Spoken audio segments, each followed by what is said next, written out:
In this first lecture on principles of inheritance, we are going to discuss about what exactly the genetics is, what we are going to study overall in genetics, and we'll become familiar with the terminology used in the genetics. Later, we'll discuss about the first important experiments in genetics conducted by Gregor John Mendel, who is actually considered as the father of genetics. So we look into the first set of experiments conducted by him, that is monohybrid cross, in detail, and what are the conclusions made from that particular cross. So first thing is, when you just look into the aspects of the inheritance and variations in various organisms, so there are certain questions which we can ask ourselves to understand what exactly these terms are. In that, the first thing is, are the offspring identical to their parents? Here, offspring or progeny means the children or the organisms produced from the parents is what the offspring is. So, are the offspring identical to their parents? The answer is no. Are you identical to your father or mother? No. But we are similar to our parents. So, similarity is different, identity is different. So, are the offspring identical to the parents means no. So, why they are not identical to the parents is one of the basic questions that we can see here. See, one elephant will give rise to elephant only. It will not give birth to horse, donkey, or any other organism. The same way, if I take one mango seed, it will produce mango plant only. It will not produce any other plant. Which means, although the offspring are not identical to the parent, definitely you can find similarities. Elephant will give birth to elephant only. Both are elephants only, not any other organism. So what is the basis for this inheritance is what we are going to discuss in this genetics. Then when you just look into another question, that is why siblings sometimes look so similar to each other or sometimes even different. So when you just compare yourself with your brother or sister, are you identical with your brother or sister, or how much similarity you have with your siblings? So these are all the basic questions for which we can get the answers from the genetics. So basically genetics is the study of heredity and variations. So we'll try to understand these heredity and variations terms in detail first. So heredity is what transmission of characters is. So the characters are transmitted from parents to offspring. Say for example, your height, your color, your eye color, your blood group. All these are actually inherited from your parents. This is what heredity is. But how much degree the progeny differ when compared to their parents. So the degree by which the progeny differ from their parents is what the variation is. So you are different from your parents. You are different from your siblings. The degree is what the variation is. So the variations are of two different types. So just when you just look into the examples first. In Primula, while discussing the adaptations for cross pollination, we have seen this particular example where in this particular species you can find two different types of styles. One is one long style in some members of the species and a short style in some species. So here cross pollination is favored. But what we can understand from these variations is in the total population of these primula plants, you can find two variants only. One is with the long style, the other set of population with the short style only. But when it comes to the height in a human, for example, you can find very shortest person to very the longest person. In between, all the height possible heights are possible. In the same way, when I take one color, that is a skin color in human beings, from the darkest skin to the very lightest skin, all shades of colors you can find in the skin. So you can find many variations here, only two variations here. So what is the basis for these variations? We'll see in detail later. But basically here, the first one is what the discontinuous variations is, and the second one is continuous variations is. Now, coming to the importance of these variations, variations can help in the adaptation to the changing environment. They provide genetic material for the natural selection. So natural selection and evolution are possible because of this variations only. Allow breeders to improve yield. See, in agriculture or in animal husbandry, if you wanted to improve the yield from the organisms, you can perform hybridization experiments. But again, the basis is variations only. You are trying to obtain one variation which consists of higher yield. So it allows the breeders to improve the yield also. So these are all the important things from the variations.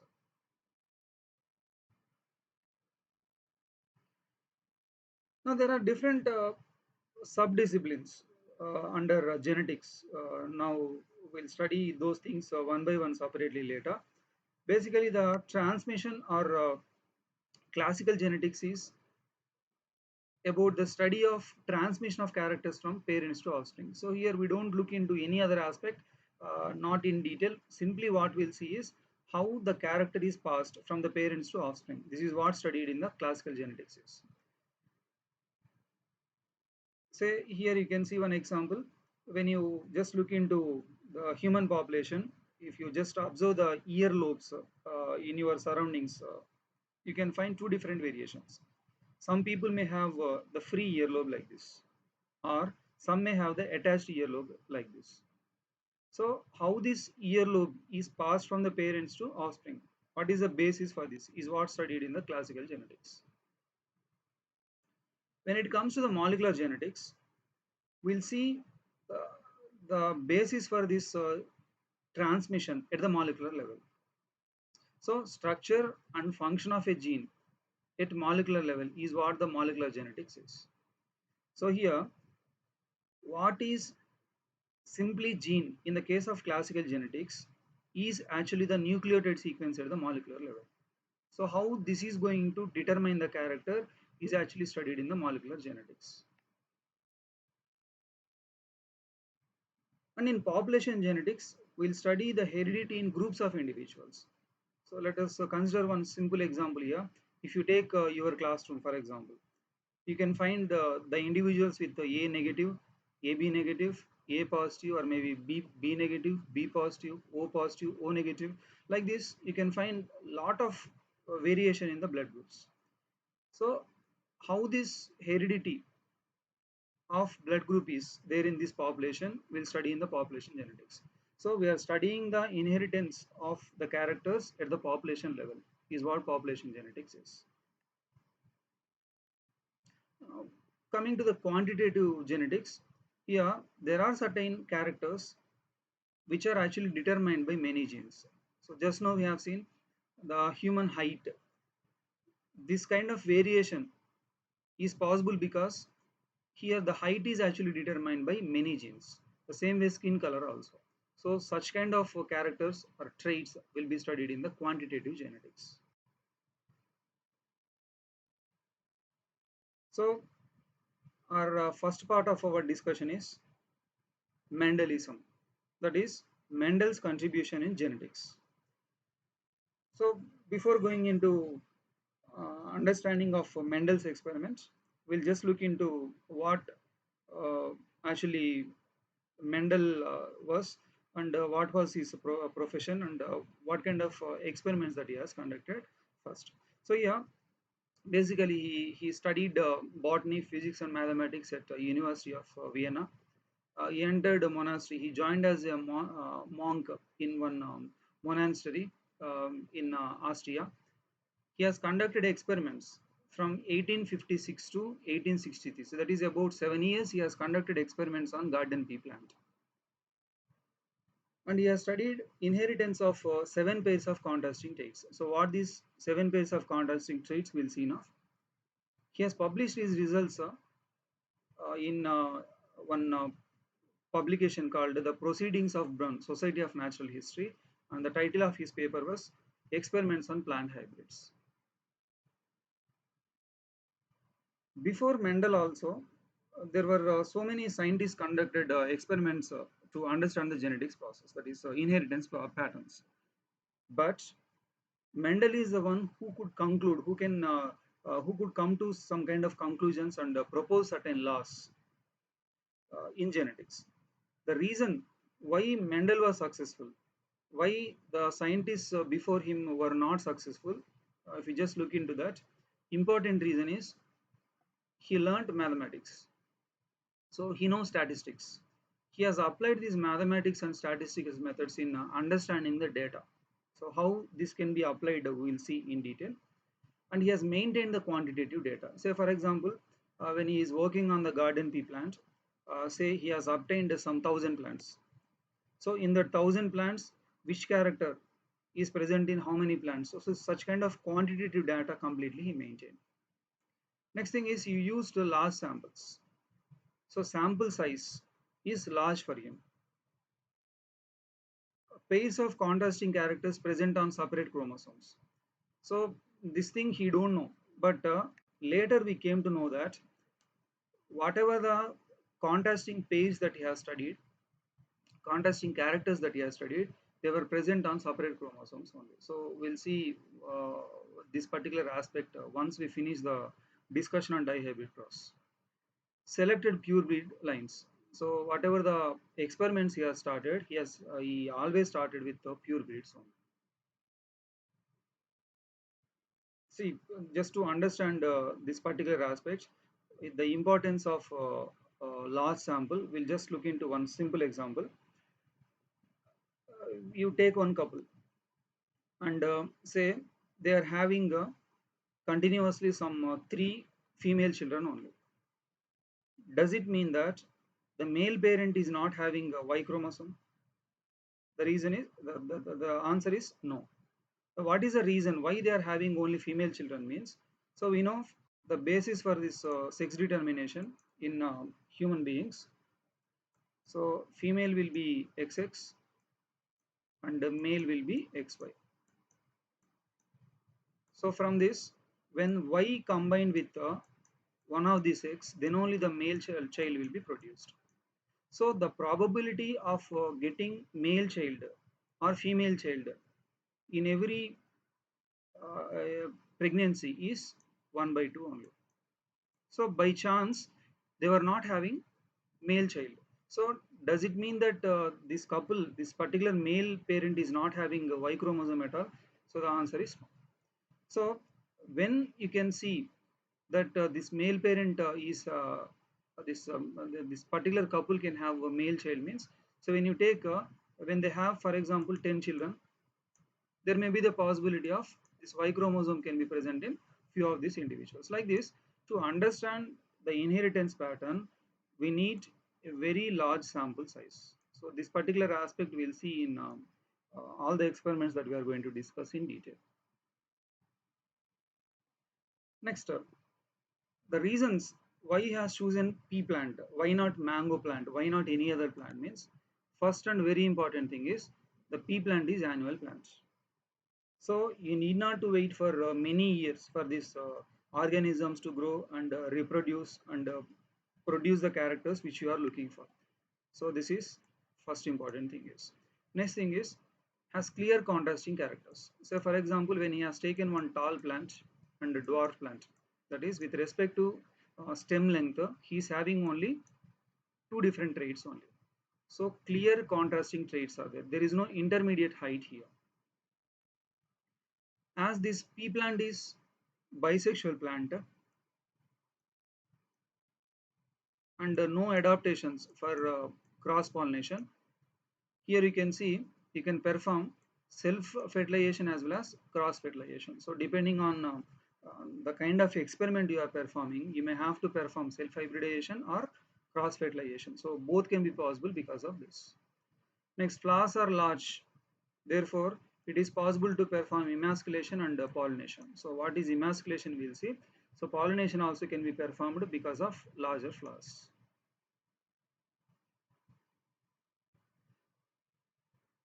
Coming to the important terminology that we are going to use in genetics continuously, the first important uh, term is unit factor. It is the unit of inheritance. In the latest terminology, Gene is the term that we use for that.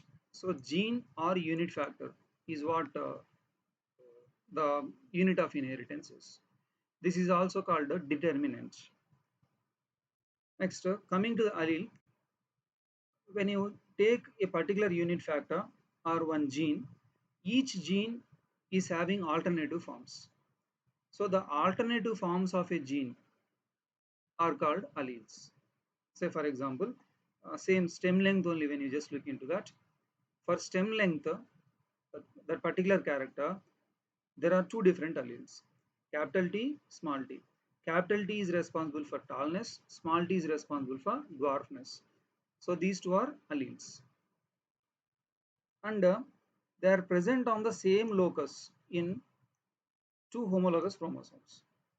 So when you just look into this particular part, so this is one homologous chromosome pair. So as you know, in human, totally there are 23 pairs of chromosomes, among which 22 pairs are autosomes and one pair of sex chromosomes. It can be XX or XY. Now, when you take each pair is one homologous chromosome pair is. They are similar with respect to the size, with respect to the centromere location, and with respect to the alleles they possess.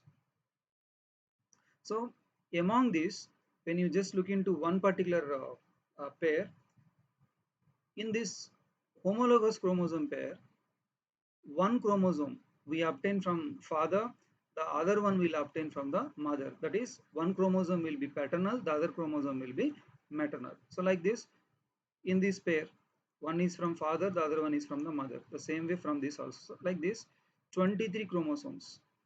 That is, one set of chromosomes will obtain from father, the other set will obtain from mother. That's how the homologous chromosomes will be.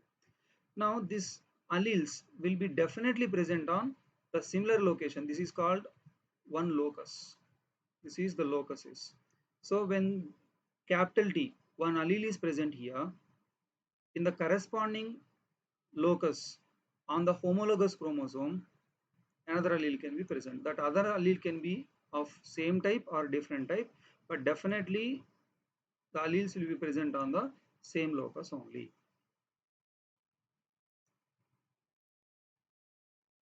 Homozygous condition is a condition where one individual possesses two similar kind of alleles.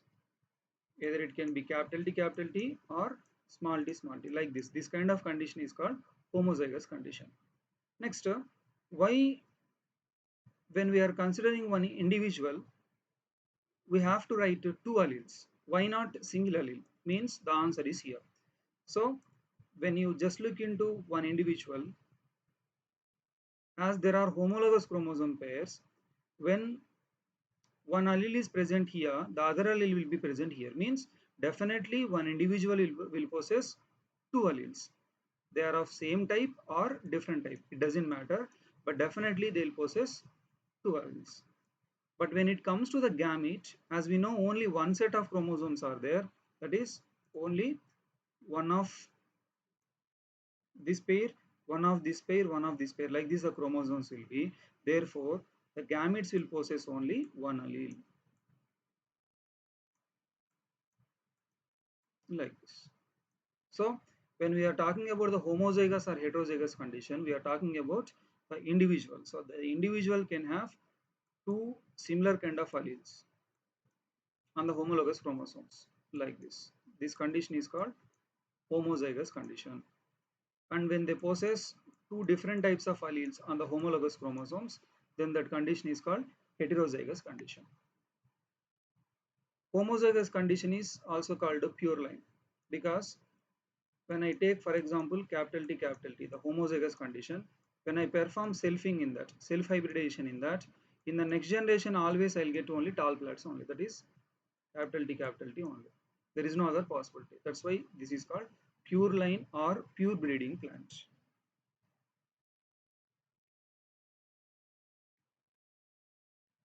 In the two alleles present, so as we have seen, the alternative forms of the gene or alleles are, in these two alleles, one allele can be expressed both in homozygous condition, this is the homozygous condition for this allele, and the heterozygous condition. Capital T is able to express in both the conditions. So here capital T is tall plant, and capital T small t is also tall plant only, which means the capital T is able to express in homozygous condition as well as heterozygous condition. Therefore, this capital T is considered as dominant allele. It is dominant over small t. But small t cannot express itself in the presence of this particular allele. Therefore, it is recessive allele. So, dominant allele can be defined as an allele which can be expressed both in homozygous as well as heterozygous condition. The same way, recessive allele can be defined as an allele which can be expressed only in the homozygous condition. It cannot be expressed in the heterozygous condition.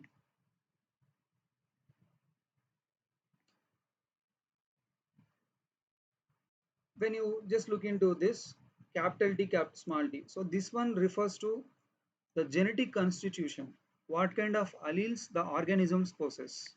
That is what the genotype is. Now, its physical expression. So this capital T small t will be expressed as tallness, tall stem. This tall character is what the phenotype is. So the physical expression of this is what the phenotype is. The same way, capital B small v or capital V, when I just look into that, it will produce violet. So this will be the genotype, whereas its phenotype is this.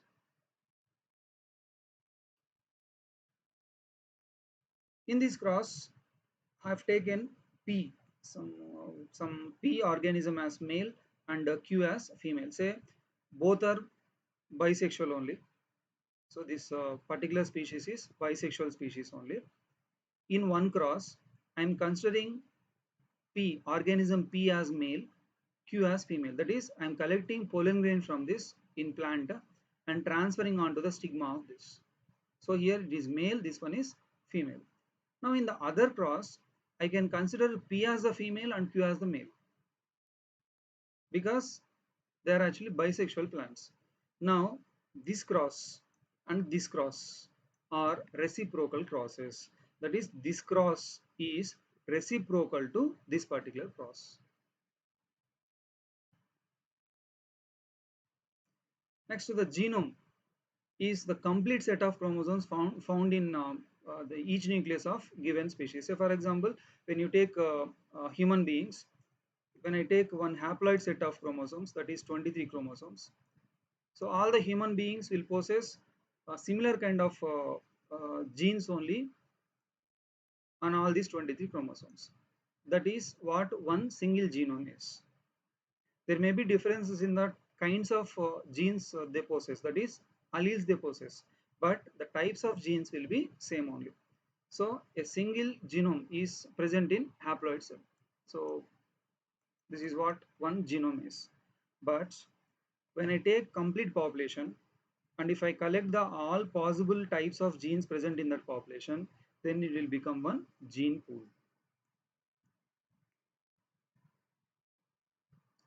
In the genetics experiments, in the hybridization experiments that we perform, when you start with the capital P and the capital Q, as we have seen in this case, yeah, yeah, capital P is capital Q. When I just take, these are the parents. Now, whatever the organisms produced in the next generation, that is offspring or the progeny is generated in the next generation, is considered as F1. F1 is for first filial generation, where F stands for filial, 1 stands for first. So this is F1 generation is. If I continue my experiment for the next generation also, then the next generation is considered as F2 generation, F3 generation, F4, like this. Right, now coming to the experimental method used by Gregor John Mendel. To understand that, we'll take one simple example here. Here, this is the plant that consists of violet colored flowers, whereas this is the one that consists of white flowers. both are bisexual only, because this is the garden pea. Again we are talking about the Mendel's experiment. So this is bisexual plant, this one is also bisexual plant only. Now I wanted to consider this white flowered plant as a male plant and a violet flowered plant as a female plant. So what I have to do, I have to collect the pollen grains from this and transfer these pollen grains onto this. So here the common problem that we'll face is this particular flower, for example, has to receive the pollen grains only from this particular flower only, not from this, not from any other plant in the garden. So what I have to do is, first thing is to prevent unwanted pollination in this particular flower. In the bud stage itself, it will be covered with some polythene bag or some kind of paper. That is called bagging. Therefore, the unwanted pollination can be prevented. Next, I have to prevent the self-pollination in this, because this is bisexual flower. I am considering this one as the female plant. Therefore, I can cut the stamens before maturation. That is what emasculation is. You can see the term emasculation, where E is removal, masculine is male. So removal of male, that is stamens, is what emasculation is. So we'll perform emasculation in this and perform bagging in this, and we'll collect the pollen grains from this and transfer onto this. So this is how we can perform hybridization experiment here.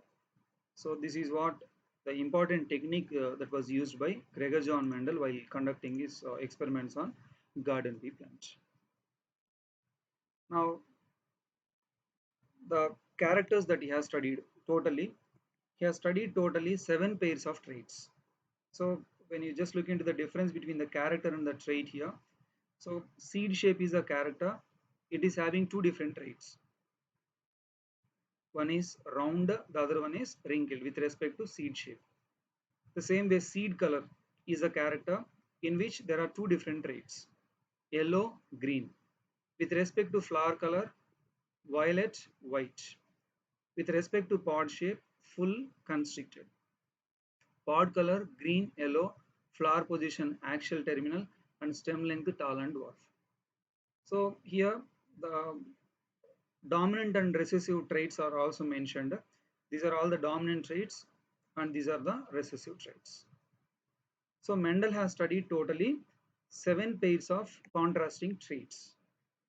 So like this, totally 7 pairs he has studied, which means he has taken 14 pure breeding plants. So he has conducted experiments on 14 pure breeding plants.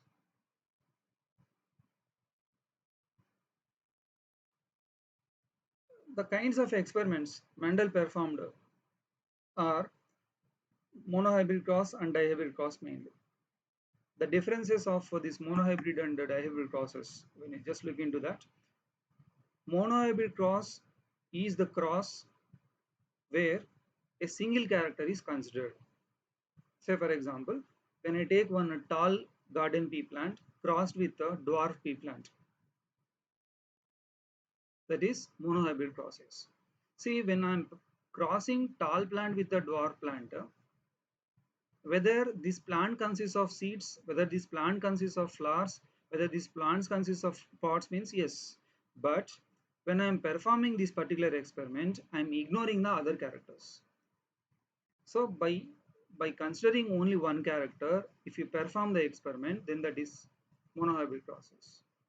So in this, round seeded plant is crossed with ringed seeded plant. Here we are ignoring the stem length or color of the seed or color of the pod or position of the flower. All these are ignored. Then it will become monohybrid cross. Or yellow seeded plant crossed with the green seeded plant. That is also monohybrid cross only. And dihybrid cross is the cross where 2 characters are considered at once. So here, with respect to seed shape, if I consider both shape as well as color, then this will become dihybrid cross. So separately, it is monohybrid cross.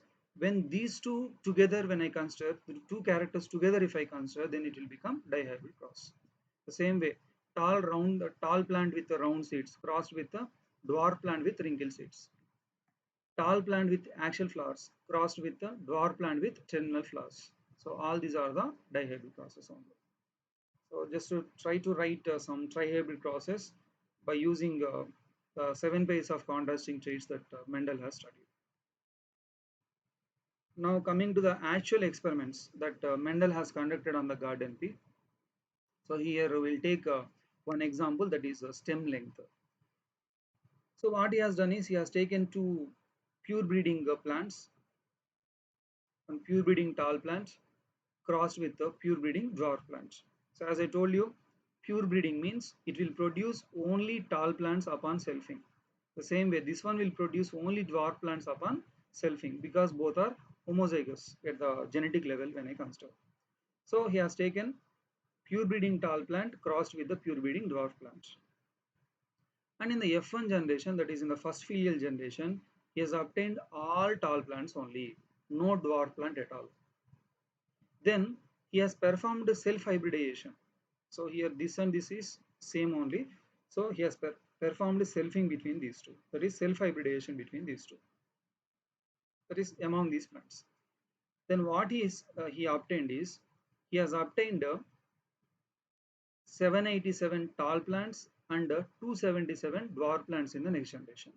These are the total plants produced in the F2 generation. Tall are these many and dwarf are these many. Now when you just see the ratio between these two, it is 2.84 is to 1. This is what his experiment, and this is what his observation is. Now based on this, he had to explain why he has got this particular ratio. Then he went for the similar kind of experiments with the other characters. So finally what he has concluded is this ratio is not constant, instead it is slightly deviating. Say for example, in some experiments he has got say 3.2 is to 1, and in some he may got 3 is to 1, and some crosses he got 2.9 is to 1. Like this, with different characters, he has got some slight variations in this cross, in these ratios. So finally what he has assumed, what he has concluded from this is, because he has studied statistics, mathematics, 3 is to 1 he has taken as a constant, that is a consistent ratio in all his experiments that he has conducted. So he had to explain why the plants are produced in a 3 is to 1 ratio in the F2 generation. So to explain this, he has taken certain assumptions. As we know, he has conducted the experiments in 1850s, during which we don't know about the chromosomes, we don't know about this DNA, we don't know about the genes, unit factors, nothing. So for the first time, when he was conducting these experiments, he had to explain these results by taking certain assumptions. So in that, the important assumptions are, he has assumed that all the characters are actually determined by unit factors. Actually, determinant is the word that he has used. The same thing we will consider as unit factor or genes now. So tallness is determined by some unit factor. The same way dwarfness is also determined by some unit factor. The unit factors are having alternative forms. So here capital T is one alternative form, small t is one alternative form. And he has assumed that each organism will possess two alleles, either of same type or different type. As he was sure that the plant that he has taken was pure breeding only, by conducting selfing experiments, this he has taken as capital T, and this he has taken as small t. So the tall plant is capital T, and the dwarf plant is small t. This is what his first assumption was. Next, while the gametes are produced, he took another assumption, that is, from these two possibilities, the gamete will receive only one allele. So as these two are of same type, so only one type of gametes are produced, all with capital T only. The same way from this only small t is produced. Now in the F1 generation, the capital T combined with small t, therefore all the plants produced will be of capital T small t only. So all the plants produced will be tall plants only. Next, when he has performed this selfing, again from this plant, gametes are produced. So capital T, small t, two types of gametes are produced as the gametes will possess only one allele. The same way this, because both are same only. Now in the F2 generation, again these gametes will be combined in different possibilities. Now you can see all the possibilities here. This capital T can combine with capital T, or it can combine with the small t, or the small t will combine with capital T or the small t. So the possibilities are this. So whatever that he has obtained experimentally, that is 3 is to 1. The same thing he has got here also. You can see 3 tall plants and 1 dwarf plant. So 3 is to 1 is obtained. So the phenotypic ratio here is 3 tall plants and 1 dwarf plants. Therefore it is 3 is to 1. Now genotypic ratios, when you just look into, that is the genetic constitutions. Here one homozygous dominant, two heterozygous, and one homozygous recessive condition. So capital T, that is homozygous dominant 1, heterozygous 2, homozygous recessive 1. In what ratio? 1 is to 2 is to 1 ratio. This is what genotypic ratio was. So whatever he has got experimentally, he could explain the same thing by taking these alleles. So the same thing can be explained in a different way, that is it can be represented in a different way. Here Punnett square is one of the simple way to explain the same results. Both are same only basically. So here say for example in this case, in while performing this, so this is capital T small t, we have taken the gametes here and the gametes here, so we can write the combinations very easily. This is called the forked method and this one is called Punnett square. So you can use either this or this, but this one will be simple method for writing various possible combinations of these gametes.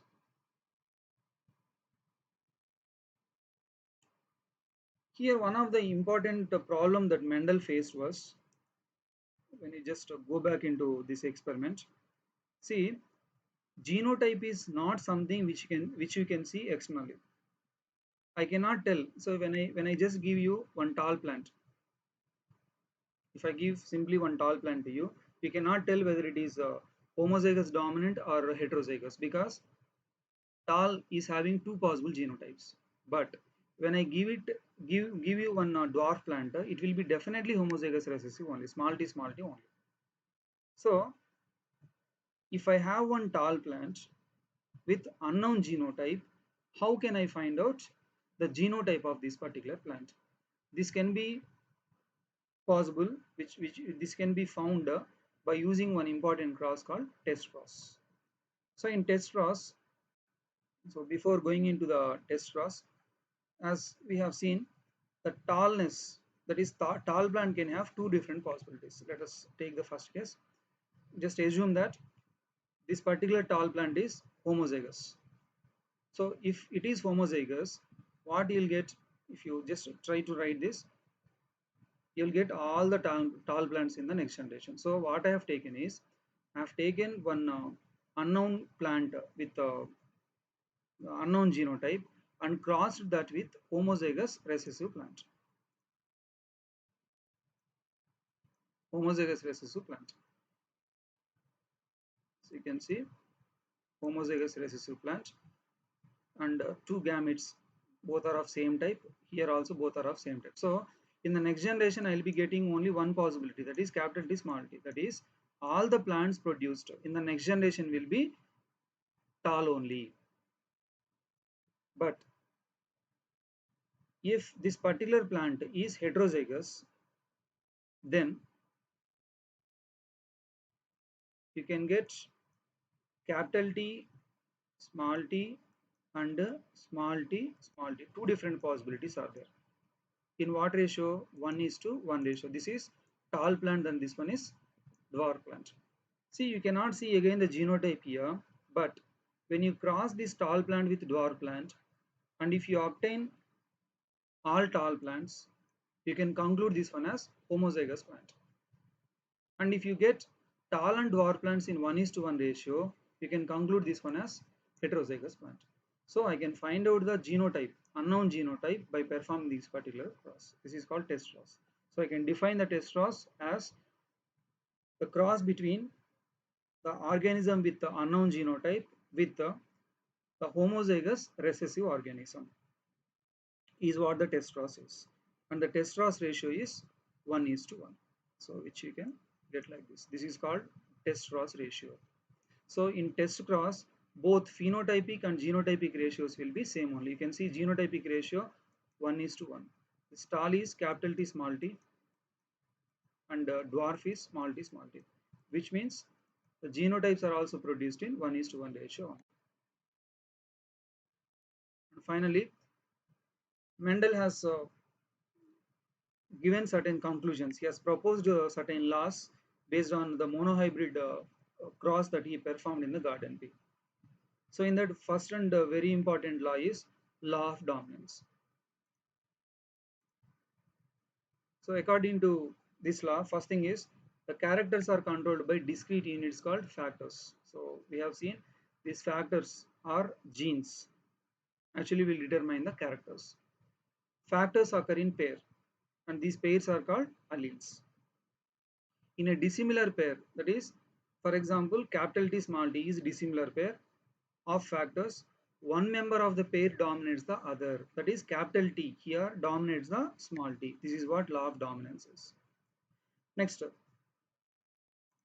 when you take a plant, for example, capital T small t again, during gamete formation, the gametes are produced in such a way that each gamete will receive only one allele from one allelic pair. So this gamete will possess either capital T or small t. Both alleles cannot be present in the same gamete. The other gamete can possess small t. The same way, if I take a capital T, small t, capital R, smaller. This is the dihybrid one that which you are going to see. Now, when I take the gamete formation here, this gamete will possess one of these allele. That is, this is one allelic pair, one of this and one of this. Therefore, it can be capital T, capital R or capital T smaller or small t, capital R, small t smaller. Like that the gamete will be. This is what the law of segregation is. So, during the formation of gametes, the factors or alleles of a pair separate and segregate from each other such that each gamete receives only one of the two factors. So only one of the two factors will be obtained, will be transferred into the gamete. So no gamete will possess two alleles of same allelic pair. So this law of segregation can also be considered as the law of purity of gametes. The gametes will be always pure because they possess only one allele. So these are the two important laws which Mendel has proposed based on the monohybrid cross that he has performed. So try to write various possible monohybrid crosses by using the various traits that we have studied.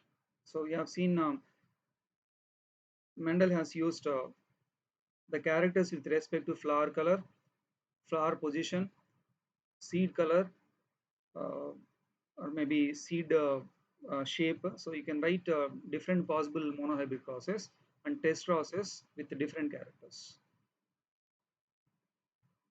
So these are the Mendel's first set of experiments by using garden pea, that is monohybrid cross, and the laws he has proposed. So thank you very much for your attention. Thank you.